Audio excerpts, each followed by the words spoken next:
നമുക്ക് semi Tazewell fabric പോലെ തന്നെ സെമി ജൂട്ട് സിൽക്കിൽ വരുന്ന ഒരു സൽവാർ സെറ്റ് ആട്ടോ. ഇത് നല്ല രസമാണ് ഇതിൻ്റെ ഒരു പ്രിൻറ്റ് കാണാൻ. പല കളേഴ്സാണ് ഇതിൽ വരുന്നത്. ബ്ലൂവിൻ്റെ തന്നെ പല ഷെയ്ഡ്സ് ആണ് ഇതിൽ വന്നിരിക്കുന്നത്. ഒരു ഗ്രീൻ ടോൺ വരുന്നുണ്ട്, ഡാർക്ക് ബ്ലൂ, ലൈറ്റ് ബ്ലൂ എല്ലാം കൂടെ മിക്സ് ചെയ്ത് ചെറിയൊരു വീവിങ് പാറ്റേൺ ലൈൻസ് പോലെ ഇങ്ങനെ പോകുന്നത്. നമ്മൾ ആ ഒരു സെമി ടെസലിൽ കണ്ട ആ ഒരു സെയിം പാറ്റേൺ തന്നെ ബാക്ക് സൈഡ് നമുക്ക് സെയിം ആ ഒരു പ്രിൻറ്റ് തന്നെ ആയിരിക്കും. ബോട്ടം ഇതിൻ്റെ കൂടെ തന്നെ നമുക്ക് വന്നിട്ടുണ്ട്, അതായത് സാറ്റിൻ സിൽക്കിലാണ് ബോട്ടം വന്നിരിക്കുന്നത്.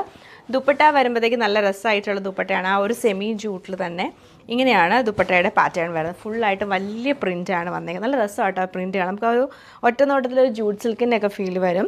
ഫുൾ നല്ലൊരു ഗ്രീനും ബ്ലൂവും നേവി ബ്ലൂവും കൂടെ മിക്സ് ചെയ്തിട്ടാണ് വരുന്നത്. ഇങ്ങനെയാണ് ഈ ഒരു സൽവാർ സെറ്റിൻ്റെ പാറ്റേൺ നമുക്ക് വന്നേക്കുന്നത്. അതുപോലെ തന്നെ ഇതിൻ്റെ കളേഴ്സ് നമുക്ക് വരുമ്പോഴത്തേക്ക് നല്ലൊരു ഗ്രീൻ ടോൺ വരുന്നുണ്ട്. ഗ്രീനിൻ്റെ പല ഷെയ്ഡ്, ബോട്ടിൽ ഗ്രീൻ ടോൺ വരുന്നുണ്ട്. ഇത് നമുക്ക് ഒണിയനും ഒരു മെറൂണൊക്കെ മിക്സ് ചെയ്തിട്ടാണ് വരുന്നത്. ലാസ്റ്റ് വന്നേക്കുന്ന ഒരു ഒലിവ് ഗ്രീൻ ടോണിലാണ്. അപ്പോൾ ഇതിൻ്റെ കളക്ഷൻ നമുക്ക് ഓരോന്നായിട്ട് കണ്ടുപോകും. സെയിം പാറ്റേൺ നമുക്ക് നെക്സ്റ്റ് നല്ല രസമായിട്ടുള്ള ബോട്ടിൽ ഗ്രീൻ ടോണിലാണ് വന്നേക്കുന്നത്. നമുക്ക് വരുമ്പോൾ നല്ലൊരു മെറൂണും ഒണിയനും അതുപോലെ ബ്ലാക്കിൻ്റെ ഒരു ടോണും കൂടെ വരുന്നുണ്ട്. ഓവറോൾ ഇങ്ങനെയാണ് ഇതിൻ്റെ ഒരു പാറ്റേൺ വന്നേക്കുന്നത്. കളർ പാറ്റേൺ വരുമ്പോഴത്തേക്ക് ബേസ് കളർ ഒലിവ് ഗ്രീൻ ആണ്. അതിൽ ബോട്ടിൽ ഗ്രീനും മസ്റ്റേർഡ് യെല്ലോയും ഒരു ബേജ് കളറൊക്കെ മിക്സ് ചെയ്തിട്ടാണ് വരുന്നത്. ദുപ്പട്ട വരുമ്പോൾ നമുക്ക് ഫുള്ളായിട്ട് സെയിം പാറ്റേൺ തന്നെ പ്രിൻറ്റഡ് ആയിട്ടുള്ള ദുപ്പട്ടയാണ് കൊടുത്തേക്കുന്നത്.